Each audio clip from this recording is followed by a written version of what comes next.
चूंकि दुनिया की तारीख में आज तक का सबसे अमीर आदमी कौन है, तो क्या आप बता सकते हैं उसकी दौलत कितनी होगी? $200 बिलियन, $300 बिलियन, $400 बिलियन, या फिर इससे भी ज्यादा? Depending on who's doing the estimating, people will, suggest that his net worth, adjusted for inflation is, 400 billion or 500 billion or 600 billion. People don't actually know. Some of the purest gold that circulated in that period of time when the most powerful polities were largely based on the gold. आज हम एक ऐसे आदमी की बात करने जा रहे हैं क्योंकि बहुत बड़ा दुनिया का लीडर बना और उसने बिजनेस स्ट्रेटेजी से इतने पैसे कमाए जितने आज की डेट में गूगल के मुताबिक भी कोई नहीं कमा सकता। तो आए देखते हैं हिस्ट्री के इस पेज को और उस मोटिवेशनल स्टोरी को जिसको इम्प्लीमेंट करके आज हम इस दुनिया को बचा सकते हैं। 1280 की दहाई में अफ्रीका के एक शहर माली में बच्चा पैदा होता है और हिस्ट्री से दो चीजें हैं कि ये बच्चा उसी सल्तनत के बादशाह का बच्चा होता है या फिर एक जगह पे ये भी लिखा है कि ये उस सल्तनत के बादशाह का वजीर होता है। 32 इयर्स की एज में जब वो बच्चा बड़ा हो चुका होता है और अच्छा शऊर याफ्ता इंसान होता है तो इस टाइम के ऊपर अफ्रीका का बादशाह होता है वो चीज डिसाइड करते हैं कि हम यहाँ से अपने मुल्क की एक्सपेंशन के लिए अटलांटिक ओशन को कवर करके दूसरी तरफ जाएंगे और देखेंगे कि वहाँ पे क्या है ताकि हम उन जगहों को फतह करके वहाँ पे भी अपनी रियासत को कायम कर सके। मीनवाइल इसी एक्शन प्लान को एग्जीक्यूट करते हुए वो कोई 200 सिपाही और साथ में बहुत सारी 100+ शिप्स जो है वो भेजता है उस तरफ, बट कोई भी वापस नहीं आता। एक शिप वापस आती है काफी सालों बाद तो पता ही चलता है कि बहुत बुरे तूफान और कंडीशंस के बाद सब कुछ तबाह हो गया और वो वापस वहाँ से ना आ सके और उनके लिए जाना भी इम्पॉसिबल था। बट उस जमाने के जो शाही सुल्तान और बादशाह लोग होते थे उनकी ईगो बड़ी जो है वो मैटर करती थी कि हाउ इज पॉसिबल कि हम वहाँ तक ना पहुँच पाए या हम उस जगह को फतह ना कर पाए। तो इसी ईगो के खातिर बादशाह ने डिसाइड किया कि मैं भी इस मिशन के ऊपर जाऊंगा और मैं खुद अपनी फौज लेके वहाँ तक जाऊंगा और वहाँ जाके जो है इस दूसरे से अटलांटिक ओशन के बाद की जो जमीन है उसको फतह करूंगा। तो इसी मौके पे जब बादशाह सल्तनत को छोड़ के जा रहा होता है तो अपनी जगह एक नायब बादशाह यानी कि वाइस प्रेसिडेंट को मुंतखब किया जाता है और सल्तनत का सारा चार्ज उन्हें दिया जाता है। तो इसी मौके के ऊपर एक आदमी जिसका नाम मंसा मूसा था, जिसके बारे में अभी मैंने आपको बताया कि 1280 में जिसकी पैदाइश हुई और हिस्ट्री से दो बातें कि ये शायद बादशाह का ही बेटा था या बादशाह का कोई बहुत खास वजीर था जिसको ये बादशाहत सौंपी गई।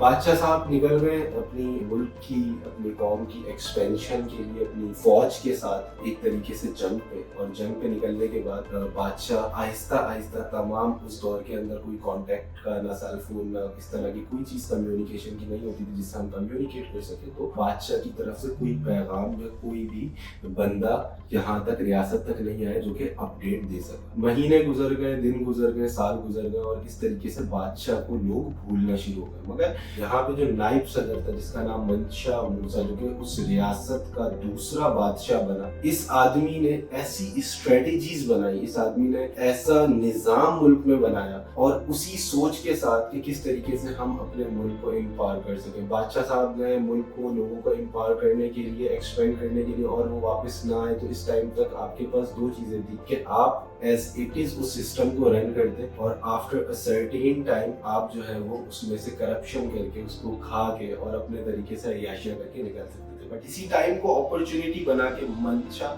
मूसा ने वहां पे एक नया हुकूमती निजाम राइज किया और उसने लिखा कि हमारे पास राइट नाउ ऐसी वो कौन सी चीज है जो कि दुनिया में सबसे ज्यादा डिमांड है, जिसके अंदर सबसे ज्यादा जो इम्पोर्टेंट चीज आज की डेट में भी है वो है सोना। तो दोस्तों मंशा मूसा ने सबसे पहले ये बात आइडेंटिफाई करी कि हमारे पास जो हमारी बैकबोन है वो है हमारी गोल्ड माइन। यहाँ से हम दुनिया को सोना देते हैं और उसके बदले में अपनी जरूरत का सामान खरीदते हैं। मगर एक वक्त में ये सोना खत्म ही हो जाना है, तो इसके लिए क्या किया जाए? दूसरा सवाल बहुत इम्पोर्टेंट ये था कि सोने के अलावा हमारे पास और वो कौन सी ऐसी चीज है जो कि बहुत ज्यादा इम्पोर्टेंट है। तो दो चीजें और आइडेंटिफाई की, एक था नमक जो कि खाने वाला नॉर्मल नमक, और दूसरी चीज थी कोला। कोला एक ऐसे फ्रूट का नाम था, जिससे सहरा के अंदर, अफ्रीका की अगर हम बात करें तो ये एक सहराई इलाका है, जहाँ पे पानी को प्यास बुझाने के लिए जो फ्रूट्स यूज होते थे उसमें सबसे इम्पोर्टेंट फ्रूट था जिससे लोग अपनी प्यास बुझाया करते थे, ट्रैवलिंग में यूज करते थे, जिसका नाम था कोला। तो कोला, सॉल्ट और गोल्ड के 3 बहुत इंपॉर्टेंट चीजें उस बंदे ने आइडेंटिफाई करनी, और सबसे पहला काम इसने ये किया कि इन चीजों के ऊपर जो इनकी अपनी इंटरनल प्रोडक्शन थी, यानी कि जो माइंस थी इनके पास गोल्ड की, जो माइंस थी इनके पास सॉल्ट की, जो इनके पास प्रोडक्शन थी कोला की, इसके ऊपर टैक्स लगाना शुरू कर दिया, जिससे गवर्नमेंट एक अच्छे पैसे अर्न करना शुरू हो। मीनवाइल मनसा मूसा ने अपनी स्ट्रेटेजी ऐसी बनाई कि हम जिन इलाकों में जाएंगे जहां हम जंग करेंगे, जिन इलाकों को हम फतह करेंगे, उन इलाकों के पास ऐसी क्या खासियत हो तभी हम वहां जाके जंग करेंगे। तो उनकी जो आइडेंटिफिकेशन क्राइटेरिया था, जिसके बाद वो इस चीज को फाइनल कर देते थे हमें इस जगह पे जंग करनी चाहिए। अगर आपने सुना पुराने जमाने में बादशाह जो जंग करते थे वो अपनी अना के खातिर ज्यादा करते थे, वो दूसरों के मशवरे और दूसरों की बातें सुन के ज्यादा मोटिवेट होते थे और फौरन जंग के ऊपर निकल जाते, जैसे कि इनका बादशाह भी अपनी अना के खातिर जंग में जाके डूब चुका था और उसका कुछ पता नहीं था उसका इनका। बट यहीं पे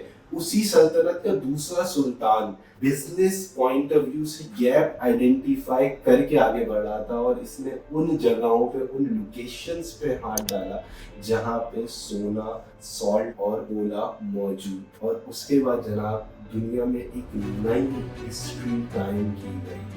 अगर मैं बात करूं इस्लामिक वर्ल्ड की, तो आज तक अफ्रीका से लेके अरब तक का हज का सफर, वो भी पैदल और घोड़ों के ऊपर, 1000, 2000, 10,000, 20,000, 40,000, 50,000 लोगों ने नहीं, बल्कि 60,000 से ज्यादा लोगों ने एक साथ हिजरत करी मक्का तक की। और ये वो तारीखी हिजरत थी जहां पे बेतहाशा मसाजिद बनाई गई, जहां पे खाली 25,000 किलो से ज्यादा सोना ज़कात में दिया गया, जहां पे लोगों को इतना सोना दिया गया, मिडिल ईस्ट को इतना सोना दिया गया कि आज की डेट में हमने हाइपर इन्फ्लेशन का तो नाम ही नहीं सुना, हम तो सुनते हैं इन्फ्लेशन आ गया, चीजें महंगी हो गई, हमारे पास कुदरती वसाइल और जो हमारे मिनरल्स हैं वो खत्म हो गए। इस बंदे ने दुनिया में इतने मिनरल्स बांटे कि हाइपर इन्फ्लेशन आ गया, सोने की वैल्यू पूरी दुनिया में कम हो गई।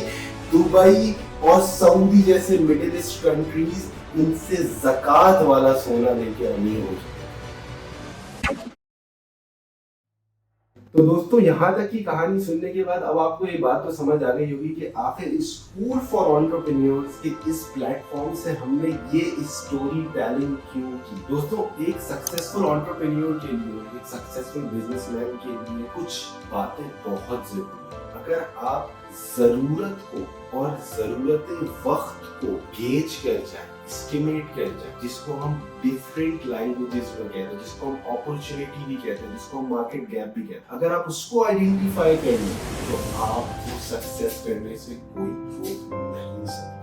आज की डेट के अंदर अगर हम बात करें तो हम इंस्पिरेशन लेने के लिए गूगल पे जाते हैं, और जाना भी चाहिए। हम वहां से जाके उन लोगों को सर्च करते हैं जो कि दुनिया के राइट नाउ सक्सेसफुल बिजनेसमैन है। हमने उनकी स्टोरीज, उनकी हिस्ट्री सब कुछ देख ली, सुन ली, समझ ली, मगर बार बार एक बात हर जगह कॉमन है, और वो ये बात है कि सर गैप आइडेंटिफाई करें, सर अपॉर्चुनिटी को इवैल्यूएट करें, सर राइट टाइम के ऊपर राइट डिसीजन लें। तो आप देखें कि आपके साथ किस तरीके से लोग मिलते जाएंगे और आप आगे तरक्की करते जाएंगे। हमारे मुल्क को, हमारी कौम को, और राइट नाउ जो अभी इस पूरे वर्ल्ड की सिचुएशन है, हमें इस चीज की जरूरत है कि हम ऐसी स्टोरीज, इंस्पिरेशंस लें। यहाँ पे हमारे पास अगर मनसा मूसा जैसे लोग जो कि विदाउट एनी टेक्नोलॉजी इतने पैसे कमा सकते हैं, तो व्हाई नॉट अस। आज हमारे पास सब कुछ है,